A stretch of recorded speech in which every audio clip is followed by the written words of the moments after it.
जय श्री राम जय श्री श्याम सभी को। मैं तोमर आपके अपने यूट्यूब चैनल पर एक बार फिर से आपका हार्दिक अभिनंदन करता हूं। तो आज हम अपने इस ब्यूटीफुल से प्लेटफॉर्म पर अपना न्यू चैप्टर स्टार्ट करने वाले हैं क्लास 10 का। तो क्लास 10 मैथमेटिक्स का ये चैप्टर नंबर होने वाला है 11। ठीक है जी, जिसका नाम है area related to circles. NCERT का चैप्टर नंबर 11 है ये, एरिया रिलेटेड टू सर्कल्स। तो आइए इसके बारे में पढ़ना स्टार्ट करते हैं। देखिए सबसे पहले हम इसके नेम से स्टार्ट करेंगे। देखिए हर चैप्टर में हम अपने नेम के अनुसार चलते हैं।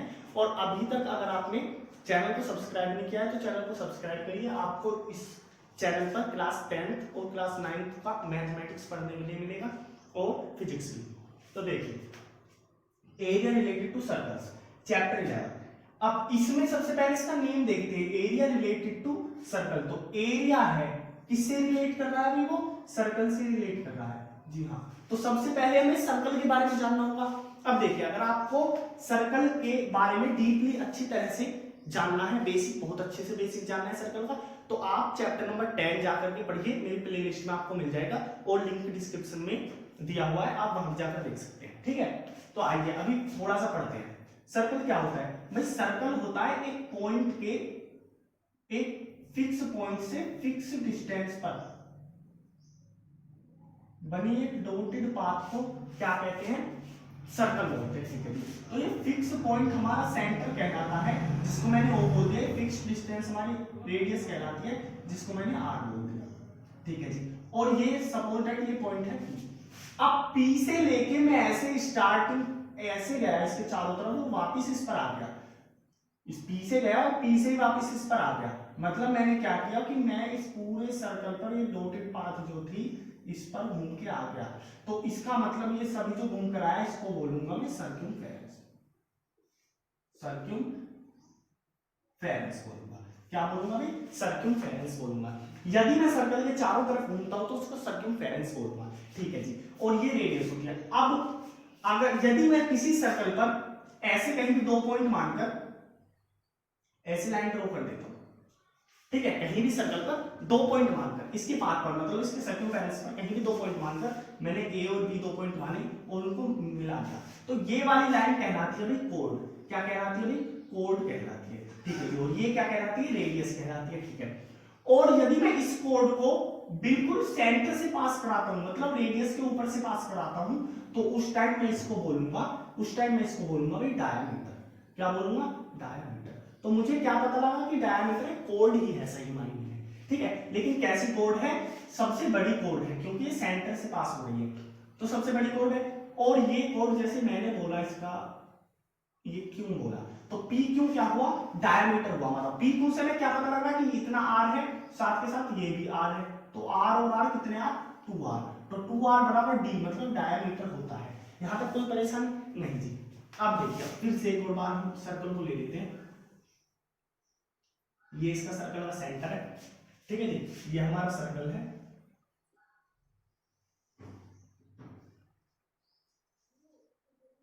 ठीक है जी, और ये हमारा सेंटर है।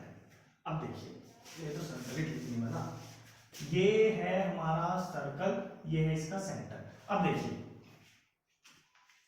यहां से यहां तक का डिस्टेंस रेडियस कहलाएगा। ठीक है, ये पूरा डिस्टेंस डायमीटर कहलाएगा। ठीक है, ऐसे कोई लाइन खींच देंगे कोड होगा। ठीक है, यदि मैं दो रेडियस ऐसे ड्रॉ करता हूं, ऐसे और ऐसे, मतलब सीधे ड्रॉ नहीं करके किसी एक्यूट एंगल पर ड्रॉ करता हूं, किसी एक्यूट एंगल थीटा पर ड्रॉ करता हूं, ऐसे दो रेडियस जब मैं रेडियस ड्रॉ करता हूं। ठीक है, ये है ओ, ये है ए एंड ये है बी, दो रेडियस मैंने ड्रॉ कर। जब मैं रेडियस ड्रॉ करता हूं तो ये सर्कल ऐसे डिवाइड हो जाता है। ठीक है, तो इस पार्ट को बोलते हैं सेक्टर। क्या बोलते हैं? सेक्टर बोलते हैं। कोई परेशानी नहीं, इस पार्ट को सेक्टर बोलते हैं। अब क्योंकि ये पार्ट छोटा है और ये पार्ट बड़ा है, तो ये छोटा पार्ट है तो इसको सेक्टर बोलते हैं, माइनर सेक्टर। कैसा सेक्टर है? Minor sector. माइनर यूज किया जाता है छोटे पार्ट के लिए। ठीक है, तो माइनर सेक्टर। और ये बड़ा है तो इसको बोलेंगे मेजर सेक्टर। क्या बोलेंगे भाई? मेजर सेक्टर बोलेंगे। ठीक है, मेजर सेक्टर बोलेंगे। इसी तरह से यदि मैं ऐसे फिर से एक सर्कल लेता हूं, उसका सेंटर है, और मैं ऐसे कोई कोड ड्रॉ कर देता हूं, कोई भी कोड ड्रॉ कर देता हूं। मैंने कोड का नाम दिया ए बी, मैंने कोई कोड ड्रॉ कर, और जिस टाइम मैं इस पर कोई कोड ड्रॉ कर रहा हूं कोई भी कोड ड्रॉ कर रहा हूं उस टाइम ये दो पार्ट में डिवाइड हो जाएगा सर्कल, फिर से एक ये और ये दो पार्ट हो गए। तो ये नीचे वाला मतलब ये दोनों पार्ट कहलाते हैं। अब इसको काट दिया गया है, टुकड़ों में काट दिया गया है, टुकड़ा मतलब सेगमेंट, इसको सेगमेंट में डिवाइड कर दिया गया है, तो इसको क्या बोलेंगे भाई, सेगमेंट बोलेंगे। ठीक है जी, इसको सेगमेंट बोलते हैं। यहां तक कोई परेशानी नहीं जी, यहां तक कोई परेशानी नहीं है, इसको सेगमेंट बोला गया है। अब क्योंकि ये छोटा है तो इसको माइनर सेगमेंट, और क्योंकि ये बड़ा है तो इसको मेजर सेगमेंट बोला जाएगा, मेजर सेगमेंट बोला जाएगा। यहां तक कोई आपको परेशानी, कोई भी परेशानी मुझे नहीं लगा होगी, ठीक है। तो इसको माइनर मेजर सेगमेंट, इसको माइनर सेगमेंट, इसको माइनर सेक्टर, इसको मेजर सेक्टर, कोई परेशानी नहीं थी। सबसे बड़ी कोड को हम डायमीटर बोलते हैं, ठीक है, जो कि हमारी सेंटर से पास होकर जाती है, ठीक है। यहां तो कोई परेशानी नहीं। अब देखिए, अब थोड़ा इसके बारे में और आगे जानना शुरू करते हैं। अब देखिए, मैं इसको रफ कर देता हूं, ठीक है, ये आपके लिए थोड़ा बेसिक था।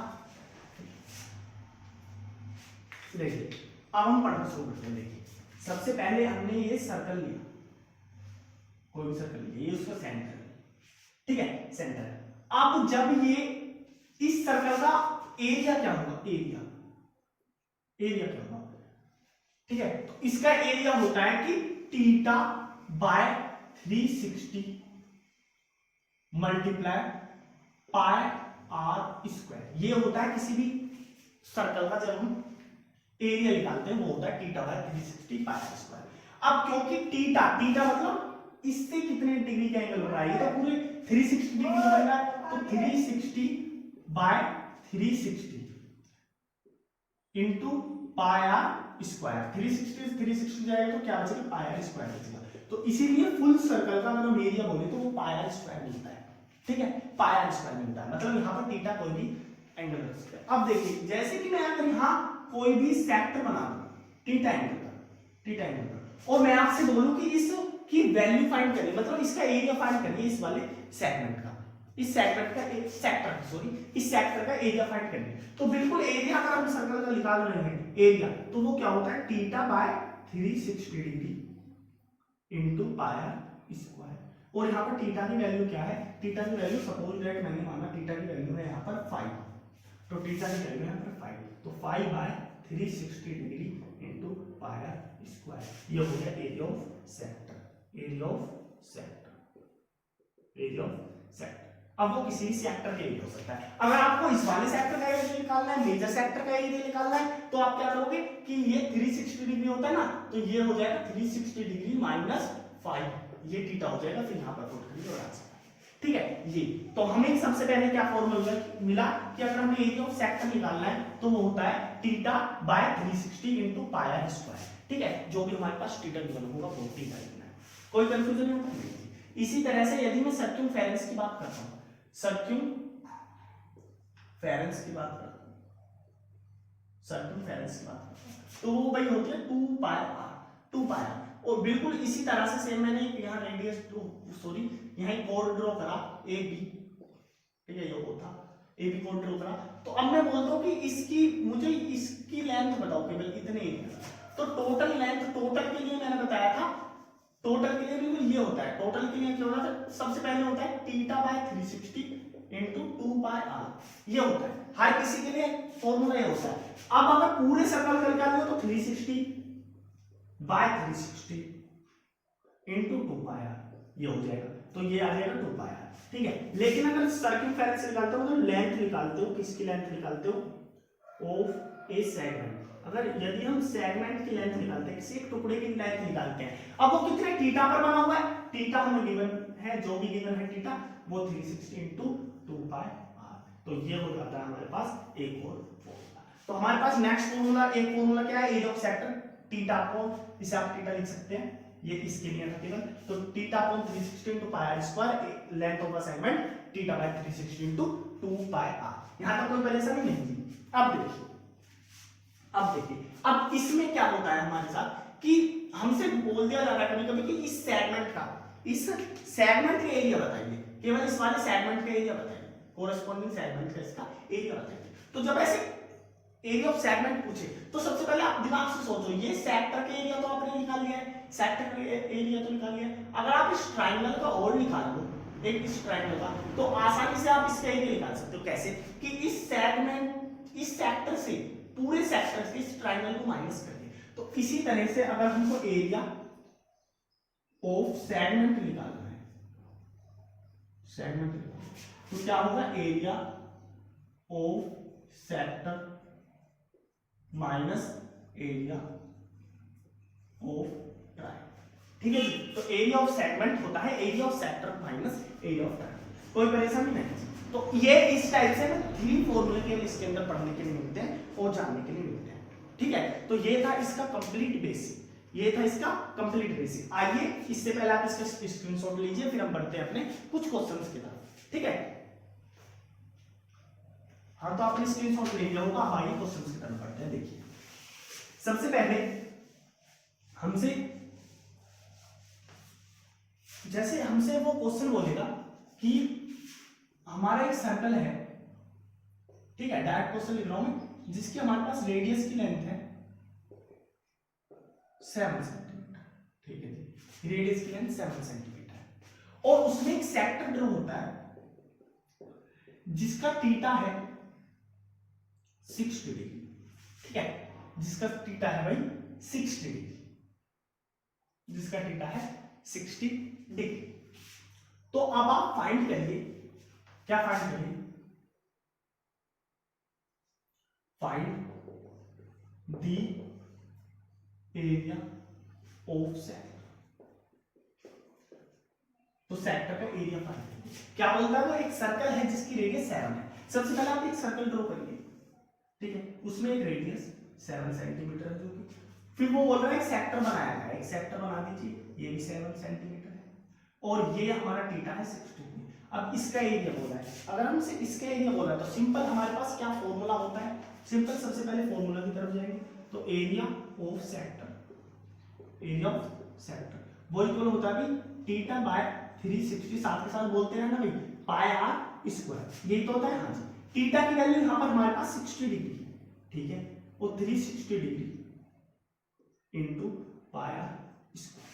60 डिग्री से इसको काटेंगे 1/6 आ गया, ठीक है, तो 1/6 मल्टीप्लाई पाई की वैल्यू 22/7 होती है, मल्टीप्लाई आर, आर हमारे पास 7, तो 7 into 7, 7 से आप 7 को कैंसिल कर सकते हैं। ये इसकी जब आप मल्टीप्लाई करोगे 1/4/6, 1/4/6, इसको डिवाइड करिए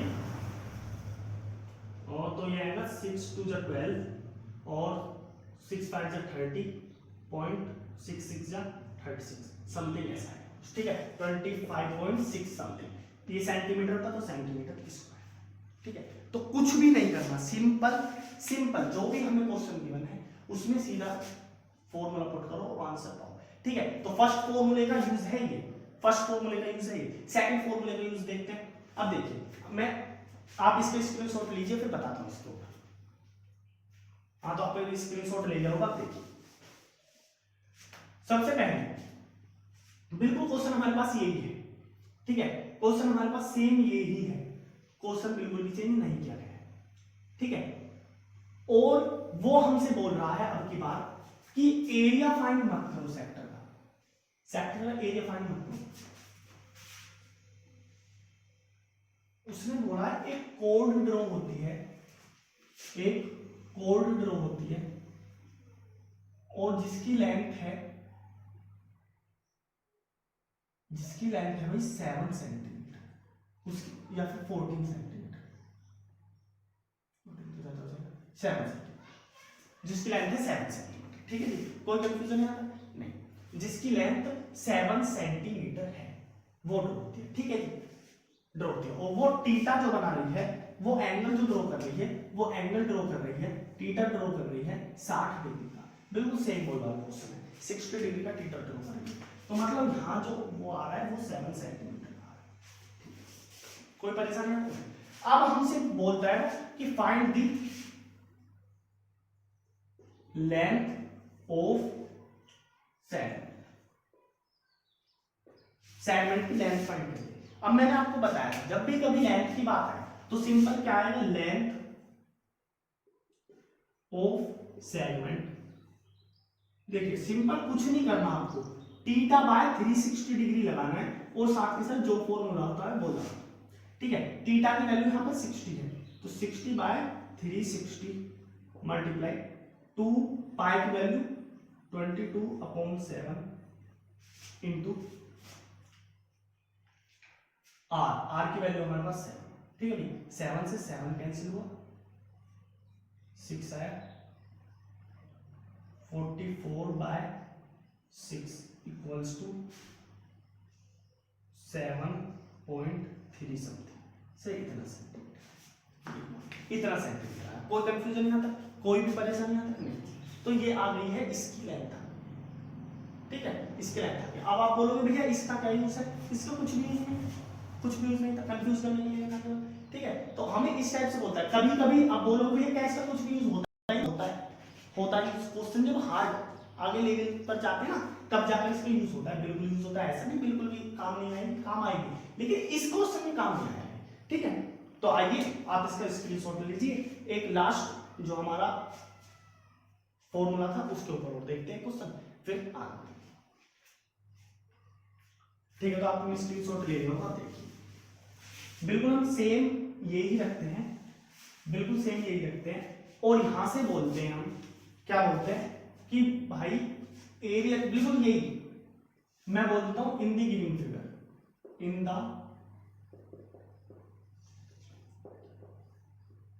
given figure find the area of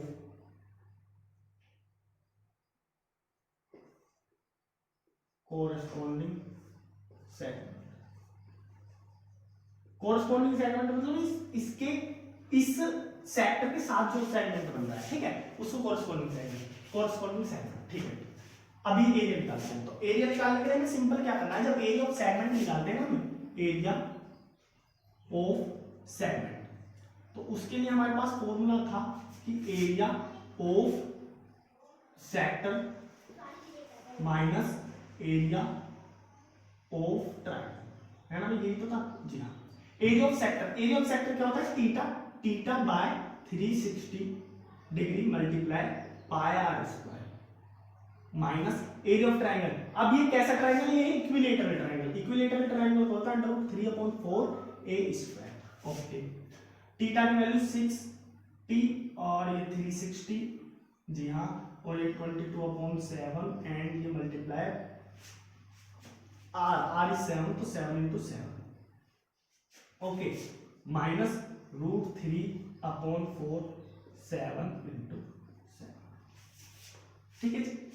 अब 7 से 7 कैंसिल हुआ, ये 6 आया, 2 3 जा 11, तो हम इसे बोलेंगे 77/3 और माइनस 7 7 49/4 49/4√3, ओके, ये था। और इसके आने के बाद हम इसका एलसीएम लेंगे, एलसीएम लेते हैं इधर, 4 3 12, okay, now 4 7 28 carry over 2, 4 7 28 and 2 30, तो 308 माइनस 2 9 3 9 27 2 4 12 14√3, ओके। तो ये होने वाला है हमारा आंसर, ठीक है। अब आप बोलोगे कि ये सोल्व क्यों नहीं कर रहे पूरा, देखो अगर आपको यहाँ वैल्यू गिवन है, कभी कभी हमसे ऐसा बोल देता है √3 = 1.7, इस तरीके से गिवन दे देता है, तो यहाँ पर वैल्यू पुट करिए और आपको आंसर मिल जाएगा, ठीक है। बाकी अगर नहीं है तो फिर तो आपको अपने पास से पुट करनी होती है, या फिर सीधा अभी के लिए, अभी जितना हम समझ रहे हैं, अगर हम नहीं छोड़ देंगे तो कुछ प्रॉब्लम नहीं है, लेकिन एग्जाम में नहीं छोड़ना, और वहां पर आपको लिख के भी देगा, ठीक है। तो ये होने वाला है इसका आंसर, सेंटीमीटर स्क्वायर, इस तरीके से कुछ इसका आंसर आने वाला है, ठीक है। तो इस टाइप से होता है थर्ड फॉर्मूले का यूज। अब देखिए, जितना भी मैंने अभी तक आपको समझाया है, जितने भी आपको ये फॉर्मूले बताएंगे, केवल इन फॉर्मूले बेस्ड ही ये पूरा चैप्टर होने वाला है, सारा चैप्टर होने वाला है। बस आपको क्या है, लैंग्वेज बेस्ड क्वेश्चन मिलने वाले हैं, उनको अगर आप अच्छे से पढ़ोगे, अच्छे से समझोगे, तो आप इजीली सोल्व कर पाओगे, ठीक है। तो हम एनसीईआरटी की सभी एक्सरसाइजेस नेक्स्ट लेक्चर में सोल्व करने वाले हैं, लेक्चर बाय लेक्चर हम एक्सरसाइज सोल्व करते चलेंगे, ठीक है। और हम, अगर आपको बहुत अच्छा ये समझ में आया हो, समझ में आया हो तो आप इसे शेयर कर सकते हैं अपने फ्रेंड्स पर भी, और उन्हें बता सकते हैं कि आप वो भी इस चैनल से जुड़ सकते हैं। ठीक है, तो और सभी वीडियोस के लिए चैनल पर बने रहें। धन्यवाद।